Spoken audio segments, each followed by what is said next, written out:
It's all good. Radio. Huh? Radio. That's true.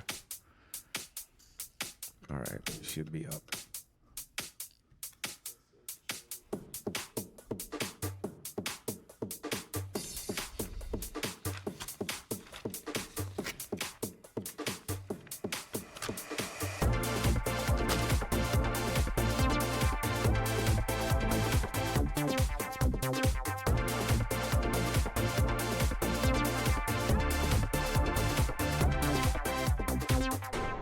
Aloha, everyone, fellow brothers and sisters in the media and tech world, the geekhood. We are so excited that you've chosen to join in with us and talk some media. Today we're really going to dive in deep to the systemology of technical media with the emphasis today on audio.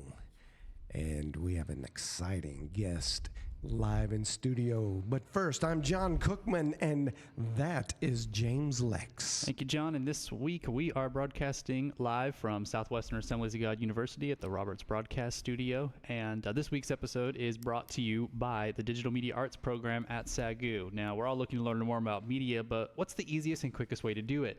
Well, the Digital Media Arts degree at SAGU, it's a great way to get hands-on experience. You learn about live broadcasting, how film distribution works, and you'll get started in writing, shooting, editing, and delivering high-quality video. You can find out more by going to 888 or calling 888-YES-SAGU or going to sagu.com. And if you apply today, click that apply button right there on the website. You can use the code MEDIA, and you'll get your application fee waived. Completely free application. Costs you nothing, so visit sagu.edu to apply today. Thank you, James. I'm on it right now. Yeah. Do it. I mean, that's very valuable, and we're so really honored to be able to be here at the SAGU studios and be a part of such a great program that is investing in the future of the media arts and developing great students. And we have some big success stories that you can find on the website. And I won't go into that because we need to talk some technical media. Today, I am so excited about the opportunity to dive into audio. Audio, I would say, is my first love. And all of the technical media has become a passion, but by natural instinct, it formed through audio.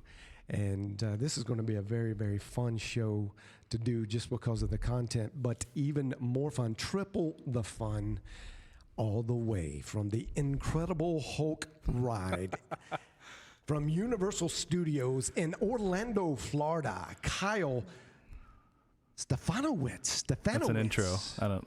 You hyped that up real big. I don't know if I can live up to that. I believe you can, but Kyle, you come to us right now. You are in Orlando. Correct. But you have a vast legacy of experience you have already laid in the world of technical media. And I like the way you told me, maybe not the master of any but the jack of all trades. And I would say in your wheelhouse, though, is the top of your wheelhouse is audio. Yeah. Is that right? Yeah, I would agree. Yeah. And your work experience, as I've looked over it, is vast. You have so much experience in the audio and lighting world. So many great things to offer, not only just through the work experience, but you've learned some very good, and through some conversation that you and I have had, I can testify to your experience and leadership in team building in the house of worship. And that's our target market right here. What this show will go out to as far as the guys and gals out there listening. Most of them are going to be in that house of worship market. Right. So I think you're going to bring a lot to the table today, and I'm just real excited. But I'm glad to be here. Thanks for having me. Yeah, man. And you've been here all week, actually. Yeah. Love SAGU. I'm super thankful to be here, and been cool to get to kind of see the campus. I'm an SEU alum, so yeah, me too. You know, sister school, and heard a lot about it, but it's cool to finally see it in person. That's cool. And you came in. You're doing some work on a I would call it a documentary. Yeah. I don't know if you would say it that way, but Yeah, definitely. Okay. And it's okay. Are you okay with like Plugging? Yeah, plug. Always plug. Not necessarily spoiling it, but go ahead and plug it. What are you actually working on right now? Yeah, so right now, kind of if you backtrack in my history, back in 2011, 2012, 2013, I spent a lot of time in Ukraine working with orphans. And one of the things that I found while I was there is kind of this problem of what was happening to the kids when they turned 16 and they were being thrown out of the orphanages, for lack of a better way to put it, you know, kind of tossed into a trade school environment with no skills, no life skills, no way to provide for themselves. They're getting very small, you know, $50-$60 a month and living in just deplorable dormitory type situations. And so back then I knew I wanted to do it. It took me 6 years. In January I went over and kind of filmed on that. Did a lot of interviews, snuck into some places we probably shouldn't have been, sent some kids to some places for us with cameras, and just kind of captured what is the conditions that these kids are living in. And so, you know, you guys reached out and said, hey, if you need a place to do some editing or anything like that, come hit us up, and I took you up on that. So It's been great to be here and got a lot of work done this week. So yeah, man, and it was great. I won't, no spoilers from me, but I will tell you. Just within a few seconds of watching some of that, it's a tearjerker. It's very informative, very emotional when you begin to see other lives around the planet that are not as blessed, or I shouldn't say blessed, but you know they're not quite as fortunate as we have been here in America, and it's one thing to hear about it. I mean, we hear about kids in Africa or kids overseas, but it's a different thing to put a face and a voice and then pair that with here's what that actually looks like, you know. And so you know, that's what we're kind of trying to do, and we're having what I saw of it, great work. I can't wait to see the final product, and he's slaving away in the edit suite this week, and it was really cool to be able to just poke my head in every now and then. Well, let's move on to the topic of the day, which is really, this is going to start a series for us here at Technically Speaking that is diving into technical media systemology. It's the study of technical media. There are what I have deemed 6 systems of technical media, and audio being the first on that. But audio and most important. I'm just kidding. Well, I don't know if you saw. I in several of the forums on Facebook, we polled some of these groups, and out of the 3 systems or disciplines, we said, what would you pick as your number 1 discipline? And audio, video, or lighting. And it was 75% audio. And that was slightly skewed through one of the forums, which is the largest forum, the Church Sound and Media Techs forum. Church Sound being the first. I mean, so duh. A lot of audio guys in that group. Yeah, a lot of audio guys. But we also went to several other of the forums and polled, and it was kind of the same. So the audio guys are represented very strong, about 75% at least on the social portals. And that's kind of our first love as well. And I'm very, very excited about talking about that. But in those disciplines, you have audio, you have video, you have lighting, you have CGI, which computer graphics. Sometimes you can be general and just say graphics in general, but in this age of technical media. Is anybody really making hand graphics anymore? Yeah. And how are you actually showing it is my question. Overhead projectors. Yeah, man, that's You'd been be a while. surprised. Yeah. We have a graveyard of overhead projectors. We call it the overhead projector graveyard. It has at least 60. Wow. So, well, being a school here, you know, that So when I'm in the market. Yeah, right. So if you're ever looking for some old school, you need something in your, you know, a prop. Yeah, We got it. They got it right here. But so you got CGI. You have communications. So how do you communicate as a system? It's a big system. One that's, I think, overlooked. There are several ways to communicate. And then I call the sixth one the system of routing. It's just cabling and understanding signal flow. You could pare that down to each one, but there is an overarching approach, especially in these days. The types of cables, the types of protocol that you use, you really need to understand the system of routing. Really, you know, primarily and foremost, if you don't understand signal flow, you're not going to get any of the other systems. So I put it way down on number 6, but really it probably should be number 1. Sure. But today we're going to talk about audio. And not exhaustively. There's no way. We'd be here for, you know, hours. 365 days talking about new things in audio. But I tell you what, I'm going to just start off on my question list, and we'll see where it takes us. Cool. But first of all, there's probably a lot of young guys out there listening to us, and they're trying to break into technical media. So if you are an aspiring media enthusiast, you want to get some work, you want to start in the world of audio, what or where is a good place to start? I think for me, you know, I was always told growing up, you know, you need to go to school, you need to go to college, you know, you need to study something.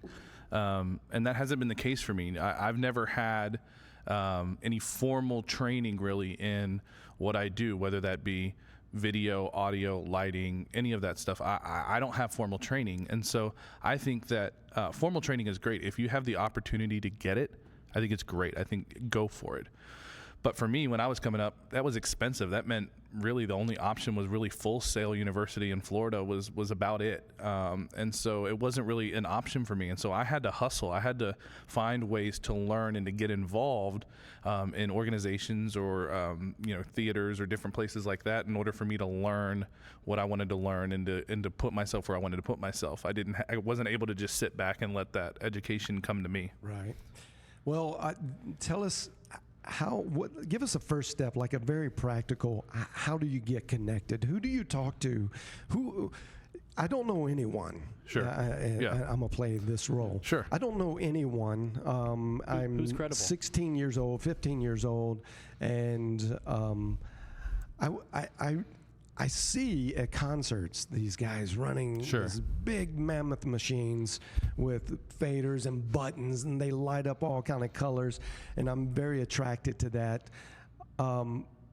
But how do I get there? Give me a practical step. Who do I talk to, or what's the first step for me? Yeah, I mean, I think if you're 15 or 16 years old, I think the first place to start is in your school.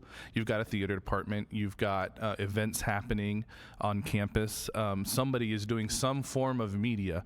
My high school, we had editing classes. We had graphics classes and different things like that. Especially in the 21st century, this is a lot easier to find in your schools than it was, you know, even in the early 2000s when I was in high school. And so I think that that's a great place to start. Get involved in the theater department. They have audio, lighting. Now they're doing video. I mean, there are opportunities in your school. Outside of that, go find local community theaters. Theater, if we go outside the church world for a minute, community theaters, you know, for us, that's where I grew up in Williamsburg, Virginia. That was Williamsburg Players. That was Eastern Virginia School of Performing Arts. There were all of these different community theaters and people doing productions in the area. Virginia Shakespeare Festival, all these things happening. And so I had to get out there and get involved in those organizations so that I could put my skills to work and learn from people. You know, some of the best lighting stuff that I learned was just following around Brandon on the set of The Sound of Music, you know, just asking questions. Why did you do that? And studying what he was doing, what the choices he was making for lighting, And then I replicated that for the next 4 shows that I did. It was the exact same, I just kind of stole it. Hey, Brandon, I kind of stole it from him and you reused that in my own kind of way. Right. But getting out there, I think the worst thing that you can do is just say, oh, there's nothing in our area, or there's not a degree program at this school. There's opportunity all around you, and I think that you can really dive into that. But you have to hustle, and you have to work for it. Yeah, and one of the most popular places is where I think I was able to start getting in myself, and that was in church. Yeah. And I grew up in the church, and your Brandon and your life was my Kenny Kelly. Sure. I know Kenny Kelly. Hey, small world. Shout out to Kenny Kelly.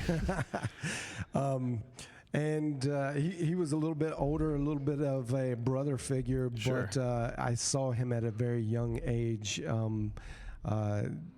working the soundboard at church. Yeah. It was a small church, fairly small, and but again, it's another one of those opportunities. Yeah, right. If you are a church-going person, for me, that wasn't me until I had graduated from high school and was a year out of high school. I finally started attending church, and then I went from being able to do it every couple of months to, hey, I'm doing it every week. And my exponential growth, how fast I was able to grow, my curve just went through the roof, because now, again, I've got a new opportunity. Church was, for me at first, I was kind of on staff or working at the church before I was even saved. They needed help, and they brought me in, and I learned, about Christ and things, on the journey. Yeah. And so I was literally, they never asked me, did I believe in God? They never asked me those questions, or I just said, hey, I'm willing to help out. And they said, come on in. Yeah. They were open to me, even though they didn't know that I wasn't a believer at the time. And so if you that's a place that you have open to you, use it. Wow, Learn. Go ask the guy. That's a cool story, man. And I know it's not really on our docket to talk about too much, but I would say if you're listening, ask Kyle to tell you a little more about his story and how he got, because if I understand right, you weren't really raised in a Bible believing. I was raised Catholic. Yeah. And I stopped going. We stopped going to mass, when I was in middle school. Probably really before that, but middle school really stopped. Yeah. And I didn't go to church all through high school. Yeah. And the short story is, the theater company, we were doing a musical. We rented the church, who had bought the local community theater that had gone bankrupt. Yeah. We rented it out. I got connected with those people. They were super cool. Brought me in. Wow. Months later and years later, that's still my home. Yeah. And hey, on a side note, that's a great ministry opportunity for churches looking to outreach. Yeah, absolutely. Looks like it happened in your case, and we don't hear enough about that, but the media team can be a great outreach just by sheer passion and connecting passions and bringing in young people to be a part of what you're doing in a very practical way. So cool. And talking about practical way, you're into production management. I think a large scale of what you do now as a seasoned and experienced veteran of the technical media arts is team building and building or shaping how the production is put together from a technical standpoint.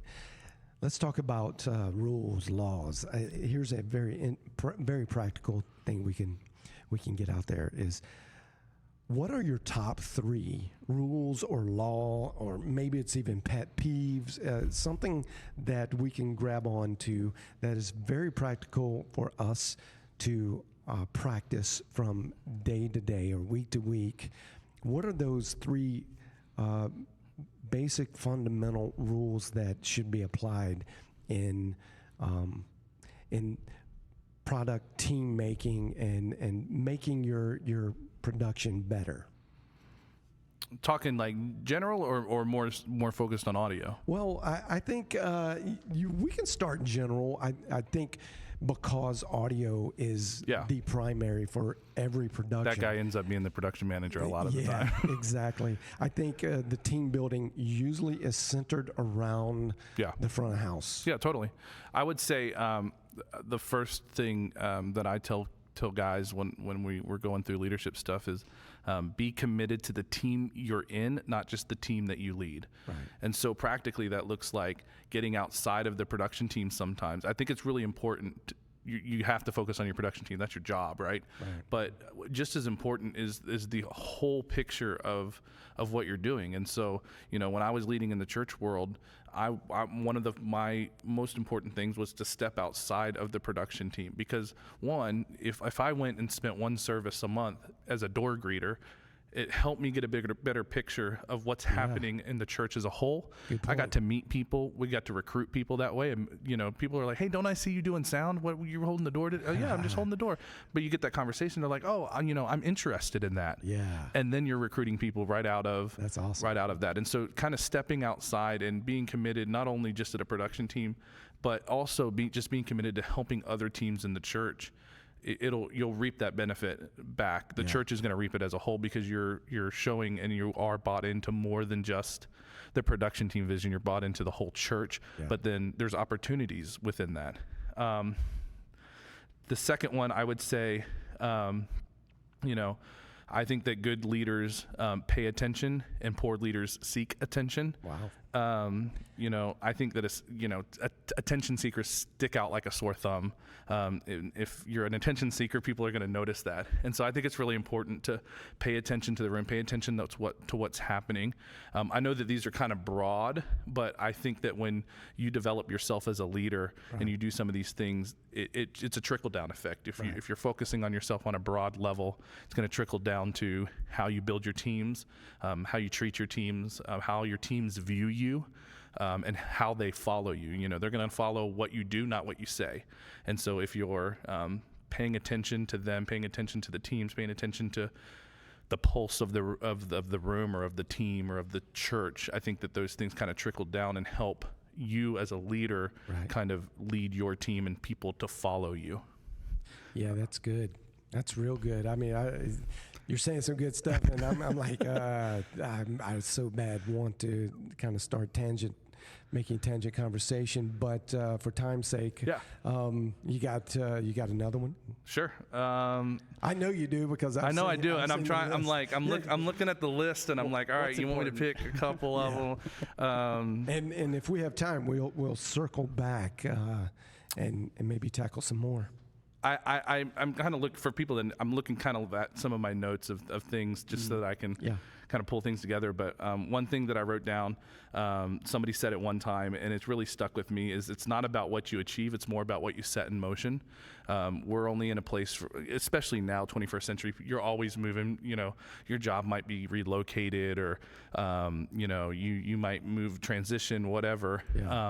I think it's more important to focus on what you set in motion now, not seeing the results. I think a lot of times we're a results now driven culture, right? So we want to see things happen now. What I had to get over a long time ago was I might set something in motion now and never see the benefits of it. Mm-hmm. It's going to be the next leader. It's going to be who comes in after me. It's going to be 2 leaders after me years later that this church or this organization sees the benefit of the system that I put in place now, whether that's sometimes it's stupid stuff like an inventory system. It may not, it's a pain. So it's a pain in the butt up front when you've got tens of thousands of things that you're trying to inventory. But eight years later, you're gone and moved on, and this organization now has something that's been stolen. They're able to identify it. There's just little things that you do as a leader, systems that you design and things that you put in motion. You may never see the benefit of it, but it's not about what you achieve. It's more about what you set in motion. That's very, very interesting. I so bad kind of want to stay there. But let's move on because this is technically speaking, and I'd like to get. You can do leadership stuff another time. Well, no, we absolutely, and I like to blend as well some good philosophical and even practical skills on top of all the fun gear talk. But we'll segue and we'll see what kind of time we have later. I want you to think about this, but I'm going to ask you to define sound quality. But first, we're going to segue into our gear talk. And the way we want to approach this is you define it, and we'll talk about that just a little bit. What is sound quality? Sure. And I think that will set a precipice for us to talk gear with a common understanding of why we talk the way we talk about gear, and why certain pieces of gear are important or not important, Sure. whatever that may be. But I think it's a good question for everyone to ask themselves, so that they can understand. And really, if you're out there, and here's a good practical thing that you can do, is write down your definition of sound quality. What does That's that good. actually mean to you? Because I guarantee it will define the way you look at your future purchases, and how develop your philosophy on how you steward your budget. And I know in the church world, where budgets are very skinny, and we often use the term we're operating on a shoestring budget, and even I've seen that in ratio in comparison at mega churches. There are very few large churches that appropriately budget for mass media gear.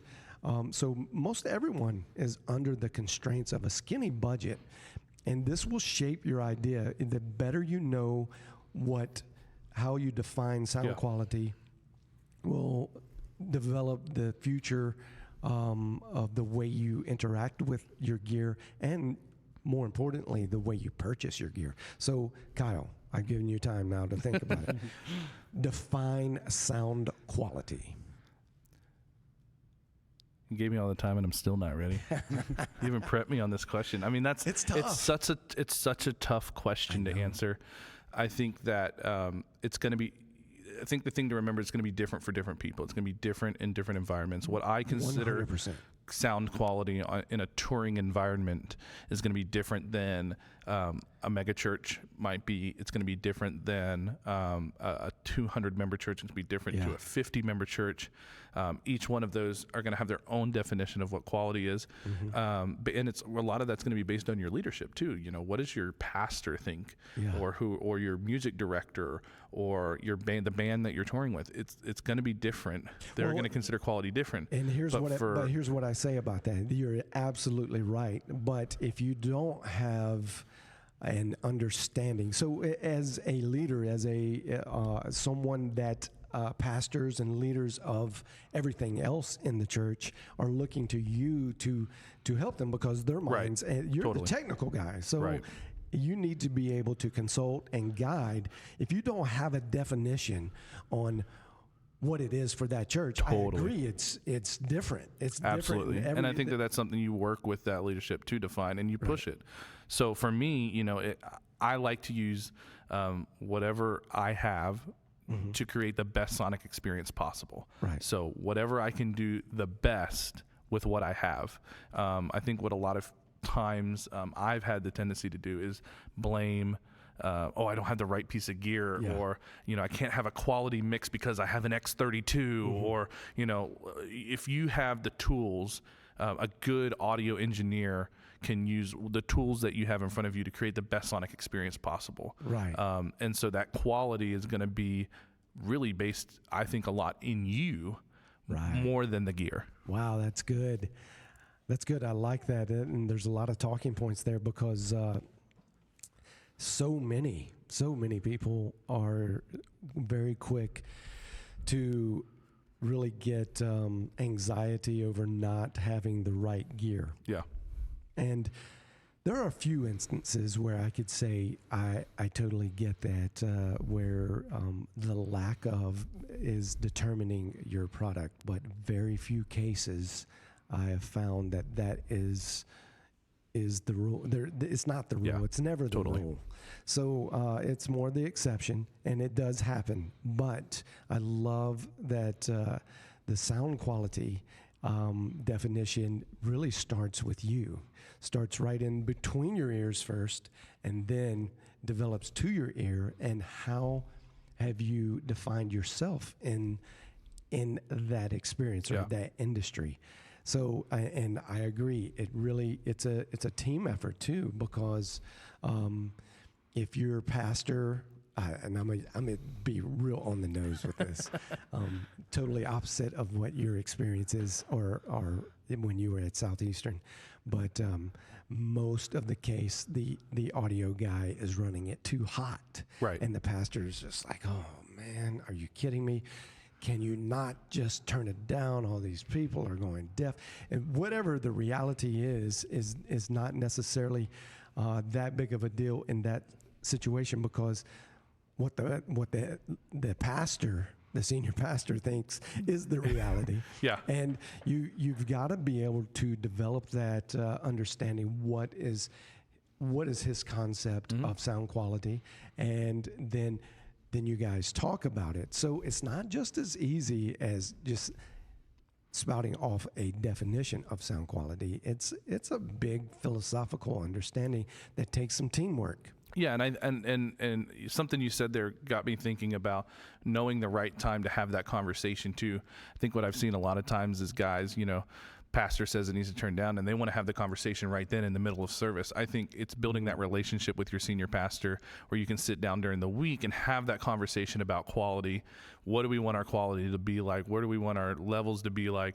And all those kinds of things, instead of, well, no, we need to turn it down. Well, no, and you're trying to have that conversation right now. That's not the time. It's not the place. Right. You have to be submissive in that moment and say, okay, I'm going to do it, and then let's have that conversation in the right venue under the right circumstances. Yeah. So that's in our philosophy, and that's where we're going next. The philosophy of gear. I think we started to define that. Is our definition of sound quality. Begins to shape our philosophy of gear and how we purchase gear. James, did you have something? Yeah. Well, I think one of the big things, I think when people say sound quality, is it's too loud or too quiet. If you ask most people, it's a volume thing, but you're saying it's not loud or quiet. Well, it can be. It can, absolutely, yeah. We had... so I had David Jordan on Facebook. He's Hi, David. David. The infamous David Jordan. Yeah. He goes, the intelligibility of your system. That is sound quality. The intelligibility of your system. Right. Well, if your sound system hasn't been worked on from a very technical perspective, and people can't understand what's coming out of the speakers, or you're not doing all the things. We're going to talk about this. Then you're not effectively producing the product. So in church, we're just saying we're communicating the gospel. That's the mission. Right. But if people can't understand the message of the gospel because there are issues with your sound quality and the way you understand sound quality, then it's kind of all for nothing, right? Yeah, absolutely. And I would agree with David. I think that intelligibility is super, super important. So that goes to the gear conversation of, okay, if something is unintelligible, why is it unintelligible? Is that a speaker's issue? Is that an amp's issue? Is that a microphone choice issue? Is that a console? Is that an operator issue? A lack of experience, an understanding of the equipment that's in front of you? Right. All of the above. Or all of the above. And in some cases, it's all of the above. But to David's point, I've been in that situation. I've been in the venue that had a sound system, hadn't been serviced in 20 years. Amps were original, never been serviced. The boxes, the drivers, again, never serviced, never replaced. So you got a 25-year-old PA. Yeah. You're mixing live music and speaking. Yeah. And then there's the conversation happening weekly of, well, why does it sound so bad? Why does it hurt people's ears? Why, and so that was an ongoing, and still I know that in this venue to this day, it is still an ongoing situation of, okay, it doesn't sound good, but we can't make it sound any better. Right. Do we need a new console? Well, no, we need new speakers. But then it comes into working with your senior leadership. What are the priorities? Yeah. Is the priority, a video wall or an LED wall, or is the priority intelligibility of speakers? And so that's where you have to weigh those. And I contend that the conversation has to start with you defining what sound quality Absolutely. is to your pastor, and a lot lot of times just having their buy-in on that too is super important, because that's the thing that and it doesn't if it starts to change. Yeah, absolutely. But at the at point, least you brought something if to they the agree. table. But I've also been in a situation where if they agree that that's the definition, and then they want to go against that, well, Pastor, I thought we defined quality as this. I thought we said we want people, that maybe it's that we want it to be loud enough that people don't hear themselves sing, or they don't hear the person next to them sing. Or maybe that's part of the quality aspect of our worship experience. But then, Pastor, if we turn it down more, we're losing this aspect of what we defined as a quality issue, or our philosophy, or one of our values, if you will. Yeah, absolutely. And I think it does need to get incorporated to core values. It's left out. But now I think in this age of media-heavy church experience, that you're not just going to church.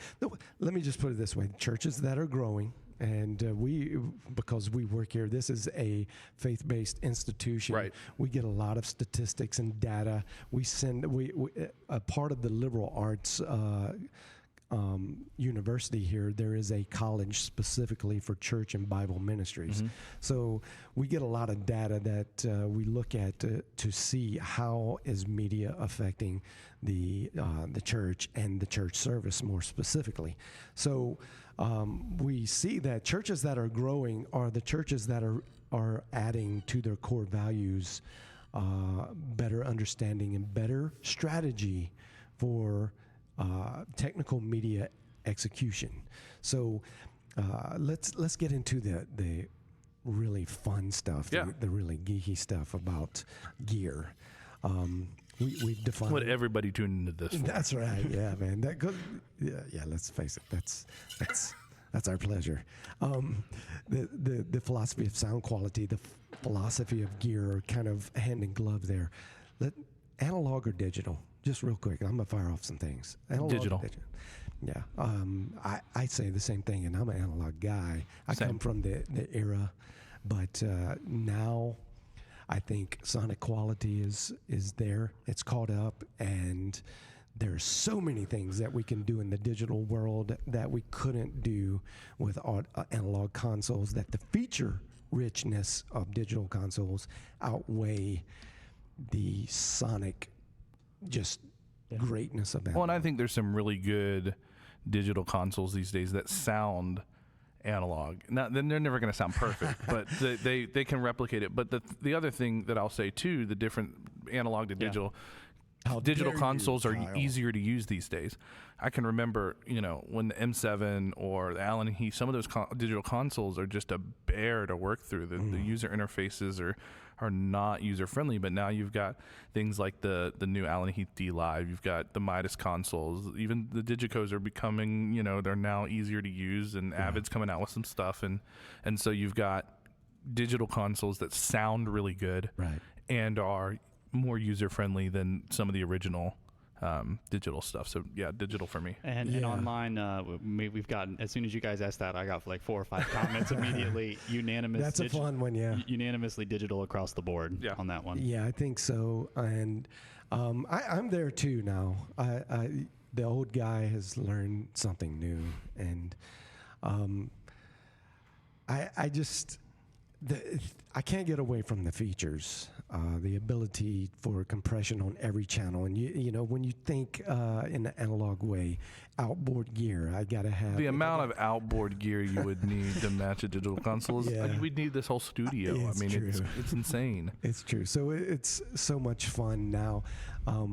We don't have to dream and covet all the big racks of gear because now they're in little computer chips. Yeah. And it's just so much fun to work with. And even a lot of the holdout guys. I mean, the holdout guys are going. I know. I remember for a lot of these guys probably follow Church on the Move and Andrew Stone. To see Church on the move out of that digital world. That man had all of his outboard gear, and to see him move. Oh, you mean move out of analog? Move out of analog to the digital. I mean, you're taking the guys who just live and breathe that analog. Yeah. And you're seeing them move. I think that's very telling of the industry and where everything's going. Yeah, I agree. So if you had, and this is for any viewer that we have out there, I'd like to know, what is your go-to mixer? Like, if you there's no cost obstruction.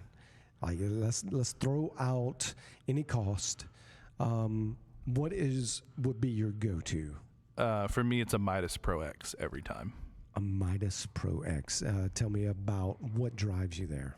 The user interface for me, I think it's just one of the simplest yet effective user interfaces out there. I love with Midas, especially, you can get different size consoles and it's not a one-trick pony. I mean, you got a Pro 1 all the way through a Pro 9, and then you got the Pro X. Yeah. If I'm going to choose Midas, I'm just going to go for the big boy. I'm going to go straight there, Is it whether I need it or not. But to have it thinks more along those analog lines. So I think I like, kind of going back to my roots a little bit. But then you get all of the function and features, and then just the console sounds so good, and then you can't beat the price point. Oh wow! So a good price point. They've got the bang for the buck. Absolutely. I haven't once I got into the digital realm. I to be honest with you, I haven't given Midas probably a fair shake. I would. And I don't have anything against it. It's just when you have a world full of options. Right. Sound integrity, sonic integrity is a huge thing on my list, but it's not the only thing. And there's a lot of different weights. I don't know the user interface on the Midas that well. Especially the larger consoles. I think it does change a little bit when you start getting into the upper tier from like the M32. Is it? Absolutely, So your M32 is going to be a completely different software. You're looking like at the X32 kind of layout and graphics and all that kind of stuff. You're jumping. I should look in that to at least getting my hands on some of that GUI. One of the things that I like to tell people is that it'll take me a few days to train someone on your X32 or an Allen Heath or any of the other consoles that I'll do training on. If you've got a base sound knowledge at all, I can teach you Midas in a day. Really? I mean, it's just. But in fairness, do you think that's just because you know it so well? I would say I know the X32 pretty well. Oh, really? Being, working with a lot of churches and doing training in churches and things. I mean, that I run across that a lot. Right. I toured with the Allen Heath for quite a few years, and use that pretty regularly. I feel like I know that inside and out, but I can't. Prime example, when I was at Southeastern, we used one for our recordings, and it came in a couple days early. We wanted to use it to do some recording on day one. What did you use? I'm interested. For recording, so we were using. James was using kind of he's using his Pro 1 as the interface for recording to. I think at that time probably were we recording to Cubase maybe? I forget exactly what we're using to capture. Yeah. But I had never touched a Midas console before. I had no idea how to hook it up. I got a Surface in front of me and an IO rack. Yeah. And within 20 minutes, I had the thing going. Wow. Never looking at it. So and then patching, I'm looking at the patch screen and I'm like, it looks like if I click here and I click here, and that's exactly what it is. Midas really took the time, in my opinion, to think of what makes the most sense. Yeah. And then the console really operates on a bring this to me mentality. So I want guitar, bring guitar to me and bring all of its accoutrements to me. Yeah. So the best layout and using it, Midas all the way. I think so. Yamaha, Digico, those guys are behind Midas. I think Allen and Heath, in theory, I like their new what is it, the D Live. I want to say D Show. That's an old Avid thing. Okay. I want to say the D Show. Saw that at NAB last year. Played around with it a little bit on the floor. Really liked it in theory, but there were some things that had me a little bit concerned. I am kind of impartial to the new Yamaha, to the CL series of the Yamaha. I think it's got some nice features to it, having Dante on every channel. You know, Dante native is huge nowadays with running tracks and, you know, not wanting to have, you know, preamp boxes for your tracks and, you know, all those breakouts and stuff. I think that there's some cool stuff there to be with Dante being native, but a couple of pieces outboard gear, you have Dante, so you're there. Yeah. I at that let's see, Pro X, what kind of price point are we talking about? Oh, a lot. I mean, off the top of my head, I can Google it. I mean, you're Google probably, it. Let's see. No. No, you're probably Pro X for all in. You're probably somewhere between, I would say, probably 60 to 80, somewhere in there, maybe. Okay, yeah. Depending on what, a lot of that's going to be how many inputs, how many outputs do you need, how many, you know. No, yeah, the modular part, I get you're adding on, but. But for the big consoles, what I have seen, a good price point. Yeah, and what I have seen, you know, if we're comparing it to something, you're comparing that to what, an SD10 or something like that from Digico. Okay, you know, what is the price difference there to get it fully decked out Midas versus fully decked out Digico? Now you're looking, oh look, I can save $20,000 and have just as good sound quality and maybe a better UI. I mean, in my opinion, but different people think differently. So yeah, my stick on UI is you're kind of victimized by your orientation there. So whatever you learned, you just kind of that is the thing. Right. Now I will say, in full disclosure, we're a Digico house live here, but. Done a lot of work on the Yamaha consoles, well, I'll just put it out there. I think Yamaha, for me, creates the best UI interface. The new Ravage or the PM10 is unreal, and they've thought about everything. They've taken what everybody else has done. Is that the one with the red-blue knob on it? Yeah. I know exactly what you're talking about. You want your sound more red? You want your sound more blue? Yeah, it's the reference to the Rupert Neve. Yeah. So, but here's the deal. Yamaha, and I've actually told the Yamaha engineers this. They came here for a couple days, and we did some tests, and I said, look, your converters just are not good. And it's not that they weren't good, it's I didn't like them, and they were paper thin. Well, they changed everything in the PM10.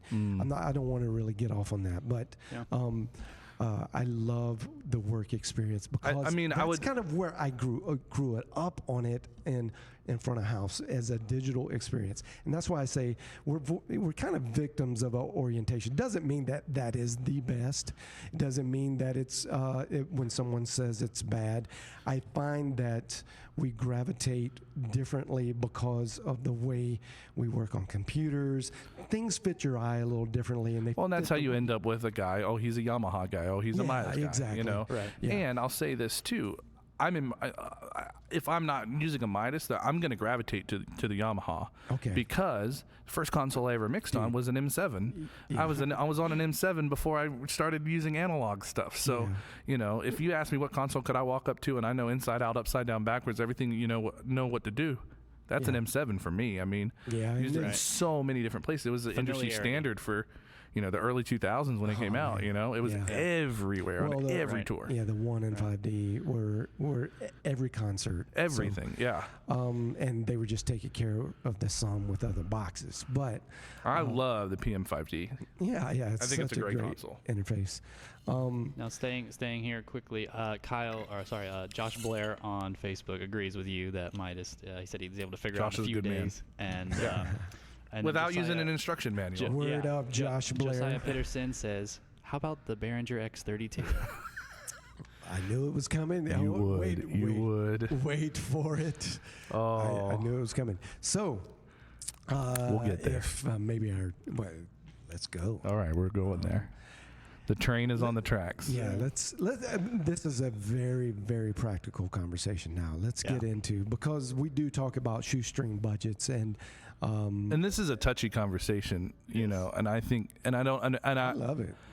I do too. And here's the thing. I think that it's a good console. And I'm going to put it out there, not just because it's owned by Midas. Yeah, you have a story. I like your story. I want you to tell the story about the X32 as well. Yeah. But what we'll do is, consoles under 5K, and that's kind of where mid to small churches are looking to go digital. And if you poll the groups, I think you unanimously come back with X32 and M32. Mm-hmm. Now, those are two different price points, but it seems now Midas's bought Behringer. Those are almost in 80% of the console. What console should I get conversation if I have this under 5K budget? Right. And I've read a lot about X32 and M32. Oh, look at the graphic. Here we go. What are the differences? They did the research for me. Yeah, and so price point X32 is a better price point. So is there a 2000? Here's the question. Here and this is just, it is the question. It's a great question. Is the M32 $2,000 better than the X32? If you have $2,000, yes.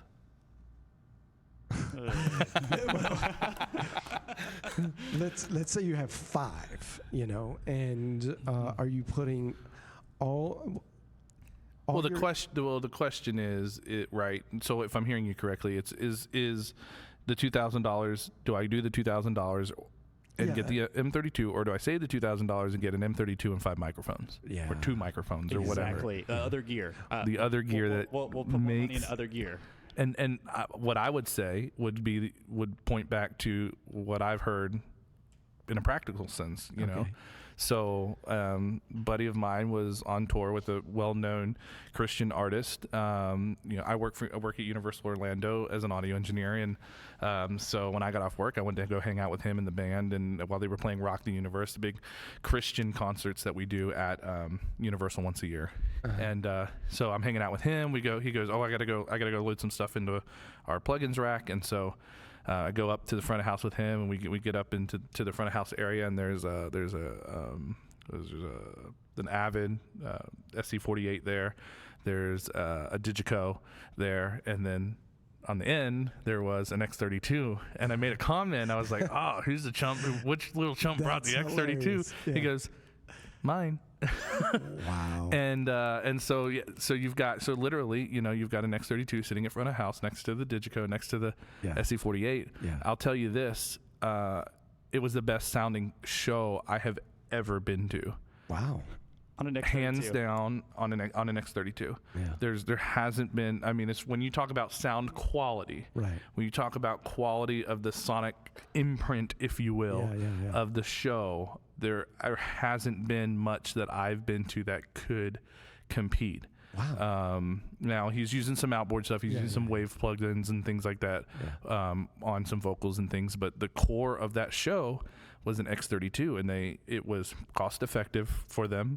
It gave them in-ears built in. They had their rack and different things, and for them playing, medium-sized venues and having to go in and they're not bringing a PA, it was the easiest and most cost-effective thing for them to use at the time that they had purchased it, and they were still using it. Wow. but they had phenomenal choices in microphones. They didn't skimp out on the microphones. They got good microphones. They got good, their sources of audio were all really good. And I think that's where X32 gets a bad rap, is sometimes when, say you're on an X32 budget, that means your mics and your amps and your drums might also be on an X32 budget. Right. And so it's not that necessarily that it's the console a lot of times. And I think people associate a bad sound, sonic imprint, if you will, or quality to the X32, not realizing that it may not all be the X32. It might be the sources that are coming into the X32 that are causing that grief. And so I think I'm hearing a case for, if you got $5,000, maybe go X32 and then spend $3,000 on other really good gear. Absolutely. I mean, so it's not a bad way to go. A mentor of mine once said, for lack of a better way to put it, if you got crap coming in, crap's going to come out. Yeah. Right. So it doesn't matter what's in the middle. Yeah. That's going to change that. You've got to focus on the source of sound and make sure that that's solid before. Right. Yeah. Well, so I did a little extra research for today's show on this, because I know these two consoles are, without a doubt, the most talked about in the house of worship world, at least. And I think they're going in most venues. Why would you spend the extra $2,000? There's not a whole lot of case that says to do it, other than if you just look at the sheer upfront analytics of it, because the outputs seem to be very, very close, the same really. Your display is a little bigger on the M32, not something to pay $2,000 for. But I did a little inner research. So here's one of the missing things that does not get talked about when you're trying to weigh out consoles and things like that.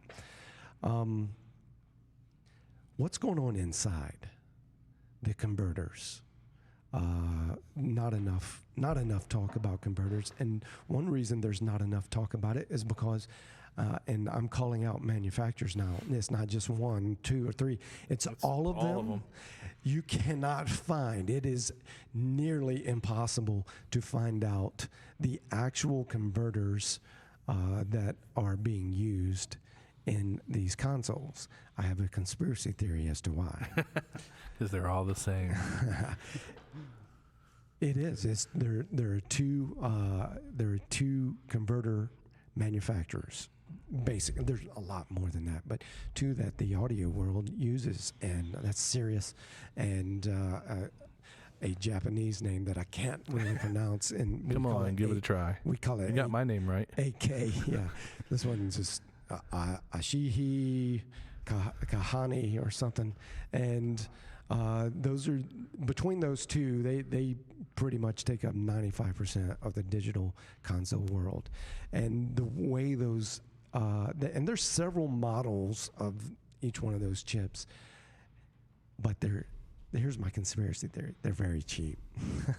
Like, you can buy them cheap. And if you knew how much they were, then you see they're charging thousands of dollars for these consoles. Well, you're kind of, wow, man, these guys are making a load of money. Well, that really shouldn't be too much a part of your thought process, but it's a little bit of the conspiracy theory that I have as to why it doesn't get revealed any more than it does. There's some inner workings there. But here's what you need to know. The way the converters work determine how that is. So you have a converter on the ingest, and then you have a converter on the going out. Mm-hmm. So your stereo out converter, then you have your all your aux buses conversion. So there's several of these chips being used, but generally speaking, in the more economical models, you have one converter per 8 channels. Right. When you begin to get up in the upper tier, you begin to find more converters per channel. Right. So they break it down to 4, 2, and then the really high end, you'll get a converter per channel. So, and then it gets into the world of how the computation works in between the converters that they do publish that information. So 40-bit floating point is a big, Right. you see that, X32, M32, whatever. Everybody kind of has the same general approach to how they manage the information once it gets in. But really, this is the biggest, and I bring this up because this is the argument that I hear the most. Well, it just sounds a little different from an M32 to an X32. So here's the thing. If sound is that important to you, which I'm not belittling it, I think you should be comfortable with the sound. Then hear one before you buy it. Maybe hear them both side by side before you buy it, and see if that's the $2,000 difference maker. But everything else is kind of the same. The way they work, the effects, the way they route, they ingest, the output, all kind of the same deal. And I even saw one that I thought, a YouTube video, a guy, pretty genius. He recorded stereo in from both to 2 channels of his stereo, 2 channels of his digital audio workstation, and then he flipped the polarity on one. So in the theory, if you've never done, that, if it's exactly the same, it'll go silent. And anything that you do hear will be called the leakage. Well, when he flipped the polarity, it almost went silent. It wasn't quite, but there was some high-end detail that was just starting to stick through. Now, if that, I understand we could be fooled. Anybody can get on and fool you. But if that was an honest, and the integrity of that was good, there was very little difference, sonic difference, being recorded there, and it was consistent though to all the information that was saying. M32 just deals with the highs just a little bit better. Yeah. So there's some detail, and I would attribute that to the conversion process. Totally. They're using better, I did find it, it took me forever to find it, but they are using different models, same maker, different models of Cirrus converters in between the minus M32 and the X32. But you have to determine, you have to go back to define your sound quality and what's your philosophy of gear from that. Totally. Can you justify the 2,000? I don't know. Is there any other thought there as to why you would choose M32 over X32? No, I think that all, like I said, to me, the M32 has a slightly better layout, It's bigger, there's some little couple inches bigger screen. Couple inches bigger screen, having the desk kind of come forward, kind of relieves. It's better. But I don't know if that's a $2,000 difference. And the thing about technology in general, and you can find this if you ever have the chance. I don't know if you've ever seen this, but if you go find Casey Neistat's a guy on YouTube, he talks about camera gear a lot. Okay. And I think it's kind of a very similar approach in the audio desk world when the difference between for him it's camera. So a simple $400 camera, digital SLR, to $1,000 SLR, to a $1,500, to a $2,000, and the curve that occurs of how much better that gets. And the higher you get, you don't get as much better quality wise. And so, yes, there might be a little bit of a difference here between these two consoles, but even looking at it even broader is, okay, from M32 to Pro 1, if we're staying in the Midas world, is that worth it? Right. And then is a Pro 1 versus a Pro 3 worth it? Is a Pro 3 versus a Pro, so you get into that. Yeah, and they're actually, if you don't know why it's worth it, then I would practically say go to the lesser. Absolutely. Because that means it's not going to be worth it to you. And we're a Digico house here because, not because they were actually my favorite sound or my favorite console, or I just had to have a Digico, but at the time we were beginning to build this complex and our media infrastructure, they offered in the network routing, how I got, because we have 5 of the consoles and we have multiple venues, we record, we do a lot of TV, and how I moved the high quality audio. So we knew we were going to get high quality audio, but how I was able to move it was at that very time. It fit the need. It just did, and I had to pay the price for it. Now, 3 years, 4 years, almost 4 years later, a lot of the other manufacturers have caught up to how that moves around, and now you can get into it a little cheaper. But it's still going to cost you. So it depends on your needs, and you have to have a strategy and understand what your needs are to be able to justify cost increases. So if you don't have that and you don't know what that is, then you probably don't need it. Right. And I always say, talk to an integrator, talk to a seasoned vet, a professional, someone that has had a lot of experience, because guys that have been around like us, I hope this does not sound insulting in any way, but I'm just going to tell you flat out, this is what my experience has told me, that we know the questions you don't know to ask yet. And that is not that is nothing to do with being superior or being inferior. It's just experience has led you down a path. Well, that's something that I hear from my clients all the time. You know, it's like, oh, we hadn't thought of that. Yeah, right. It's like, well, that's what we're here for. You know, that's why you hired us. Yeah. And talking about the need to was thinking about the fact that, you know, one of the things that I always do with my clients when we're talking, okay, audio upgrades, console upgrades, video upgrades, is actually sitting down and writing down what are our needs and what are our wants. Because a lot of times I think people try to make decisions based on their wants, not necessarily their need, and that's why you end up overspending, and then you're like, oh, well, now, you know, we couldn't get the microphones. Well, we wanted this, but was that necessary? And really, like you said, talking with the integrator, hiring a company to come in or a person or a consultant to help you walk through that process, somebody who's done this multiple times, really helps out in that process so that you don't make a decision that, you know, 6 months later, you're like, oh, we didn't, you know, we actually needed the 56 channel version. Yeah, right.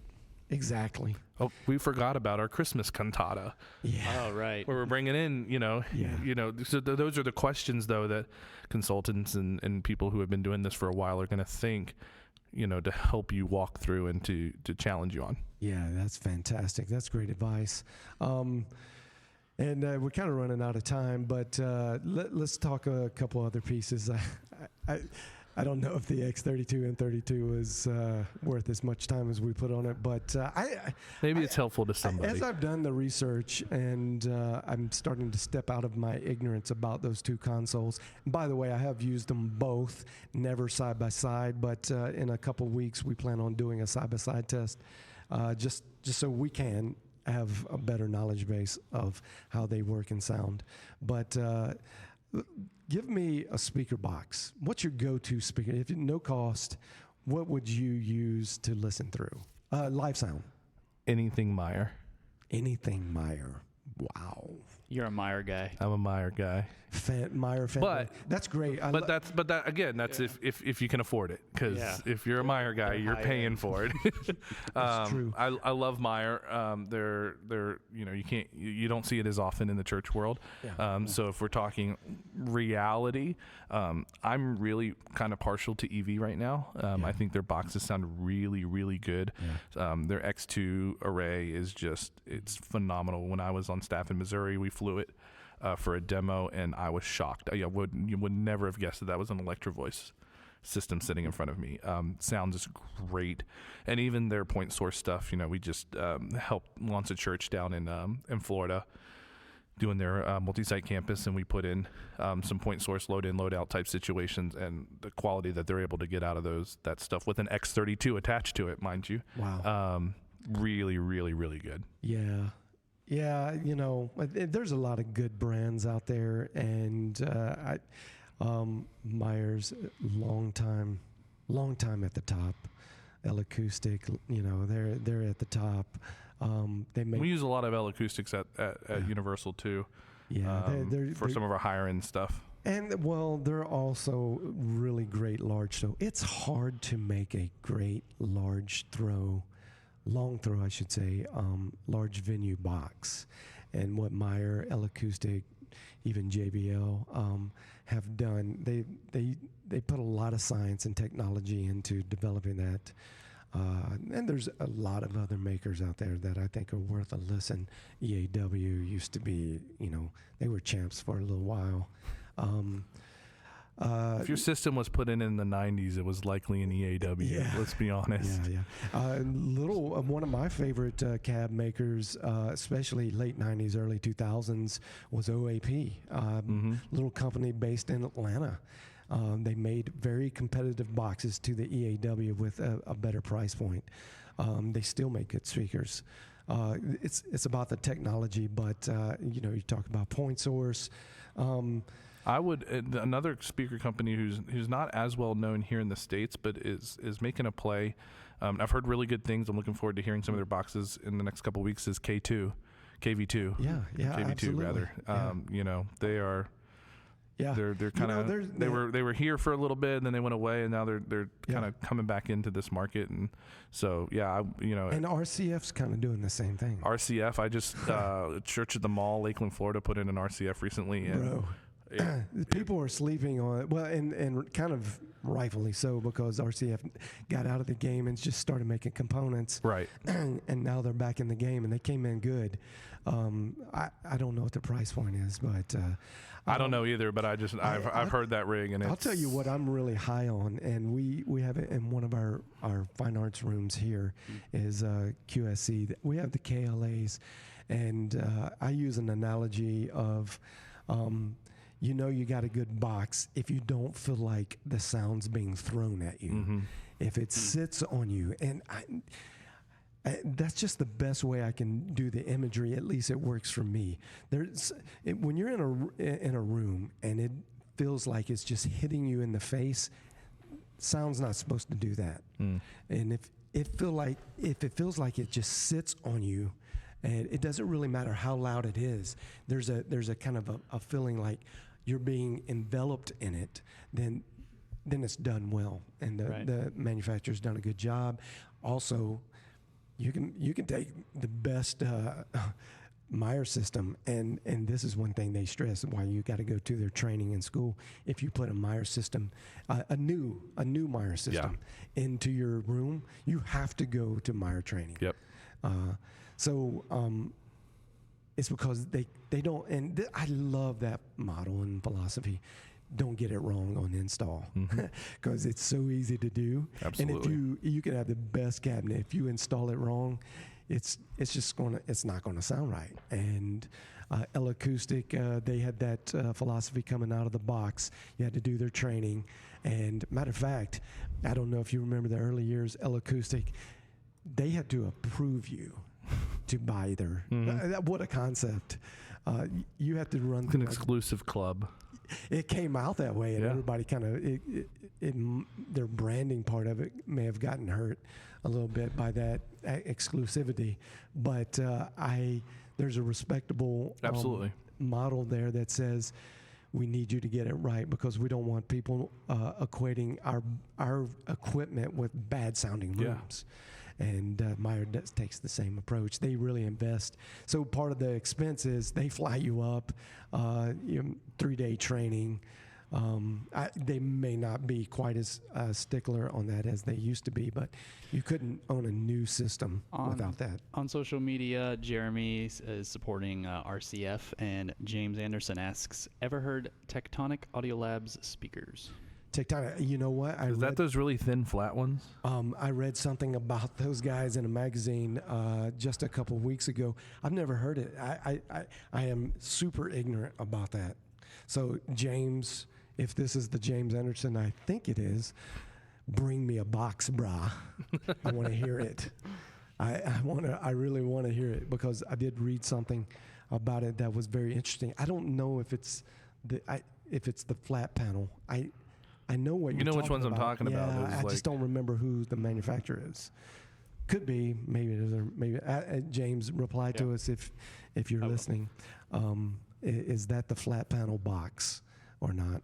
Hey, I see Quickly. which Jeremy that is. I know that guy. Man, there's tons of Jeremys. Everywhere. Jeremy. What's up, Jeremy? Thank you. It is the flat panel. It is. Okay, so it is the Yeah, little yeah. skinny flat panel. I haven't heard them. I haven't heard anything about them. I've seen them in the magazines Yeah. and stuff, and I think it has some pretty cool applications if they sound good. Yeah. Being especially in retrofits of some of the more traditional churches where you're don't have as much space and things like that. I think it could have some cool applications, but Rinkus Hines. a little skeptical. Yeah. They Cautiously optimistic. Yeah, because it's just a different technology. I don't think that we've gotten our fill of yet as far as will it work. But they did in the Meyerson Center. They did. I think the Rinkus system there is some flat, and I've heard it's just amazing. So maybe this is the technology of the future. And if you know more about that out there, please let us know. Help us get over our ignorant I'd love to hear hurdles. Yeah, and James, I'm serious. Bring me a box, bro. Let me see. Mike, ingest and output, input and output. You hit on this. So important to get right. And I think if we have any video guys that decided to hang on to this audio geek session, I like this because we're heavily into video. We do a lot of broadcasting. The sensor is very important. The camera, that guy is very important. But if you put a really bad lens or a low budget lens on a high end sensor, you're wasting your money. Only as strong as your weakest link. Yeah, and I think a better lens makes a more mid-grade camera better. But a bad lens makes a high-end camera worse. Totally. So same concept. Apply it to if you have a really crummy mic, then you can have a Digico. It doesn't matter. It's just gonna accentuate it and you're gonna hear how bad it is even in more high fidelity. So you got to get the mic side right. You got to get the speaker cabs right. But give me a mic. What's a go-to mic for you on the live sound? Unlimited budget. I'm going up to the higher end Sennheiser stuff, like the SKM 5200 with like a Neumann capsule on it. Wow. But That's again, you're talking like a $3,000 per mic investment, so that's not realistic in a lot of worlds. That's not even per channel. That's just the mic itself. Correct. Yeah. Wow. But if we're getting down into the budget series, I'm going away from Sennheiser now. Okay. I think Shure is Oh, I was saying, interesting. You're yeah. I mean, and the thing about me is I'm pretty brand loyal, but I'm willing to admit when something is better. Absolutely. And to me, the Shure, the ULXD, QLXD, their newer microphones sound really good. Yeah. We just put some in at a church, and I was shocked. The Sennheiser mics, the technology just hasn't really advanced. It's the same stuff from a couple of years ago, and just doesn't sound as good on when you're comparing apples to apples. And we had one mic, one from Shure, one from Sennheiser, singing to this one, stock mics. Yeah. And the Shure just sounded better, and we tried it in a couple of different setups too, because we wanted to be as thorough as possible. Yeah. And really we landed on that ULXD. That's good information. We full disclosure again, we have a lot of ULXD here. We run the Q on the receiver side, but the capsules are, I think, 87s and 58s, and we love them. Just absolutely. I prefer the 58 to the 87. A lot of time on a vocal, especially live. Yeah. The 87s are so live. Dude. Yeah, they're hard to tame. You got to be really experienced. Don't put a female vocalist on that. They're hot. But we do have a lot of G3 here, Sennheiser. So 895 bodies, which are kind of your standard upper end bodies for the G3 system. and they've been great. They've been really, really good. But I would agree, at least in our test, the Shure just seems to have just a slight edge above. And it didn't used to be the case either. I mean, you go back a few years when the Shure still had the plastic body with the flip switch on the front of it. I mean, those sounded good, but I would stack it up against the Sennheiser and let the Sennheiser win every day.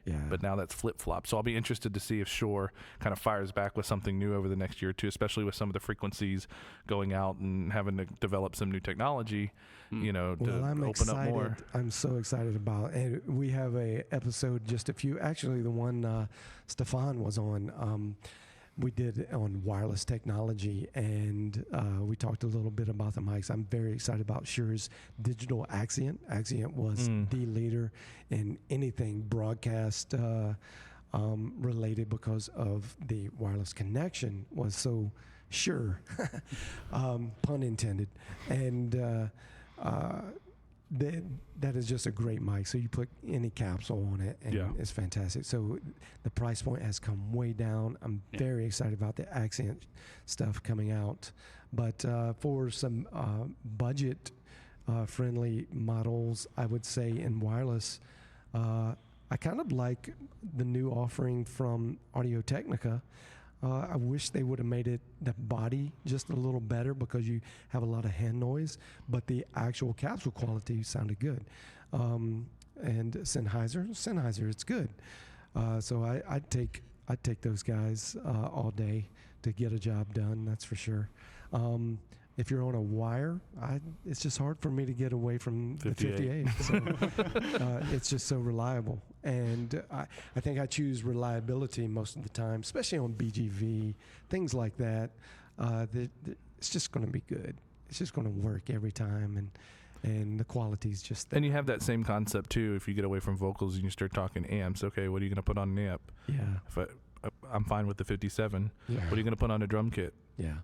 Put a 57 on everything but the kick for me. I mean, honestly, I'm with you on that one. That microphone you can put on just about anything and make it work. And I know there are a lot of other great options out there. It's just it's one of those kind of things. Goes back to budget. Can you afford, and 421s for your drums, or you're gonna put 414s on your what are you gonna if you got the money, okay, great. If you don't and you're on a budget, I mean, there's a couple of microphones in the 58. I mean, absolutely. it's I mean, so you're done, out the door. And then if one breaks, you got other ones that you can pull from other places. For sure. Well, that's always a fun. I love trying out mics. Mic testing. So much fun. Shootouts are one of my fun. I just love it. It's very, very fun to do. We'll skip. I had what plugin would you use, but it's more of what effects. If I had to give you one effects to use, we won't go too deep into this, but if it were between a dynamic effect, a spatial time effect like a reverb or delay, and I said, Kyle, you only have one to use. Mm-hmm. What would that be to make the Stefanowicz sound? Probably dynamic. I'll probably go compressor, as long as I can have one for every channel. I like to utilize compressor for more than just, controlling sound, if you will. There's a lot of really cool things when you get into compression that you can do with drums and with bass and different things to kind of pull out intricacies in the sound and kind of improve that sound quality. If you know what you're doing and you do it right. It's very hard. It makes your job more difficult because it's something that it's not a set and leave kind of situation. It's got to stay on top of it, especially with the drummer. A drummer plays lighter or heavier than you're making those adjustments live, right? So it's not a set and leave it, walk away kind of situation. But when done well, can really change that experience and make it that much better. Yeah, so from the old school guard, I came up with the understanding of the most primary technical reason to use a compressor was for leveling. And it wasn't until so I started off in kind of that live scenario, and then moved into the studio and realized that compressors were more than just levelers. You could actually create character in your sound.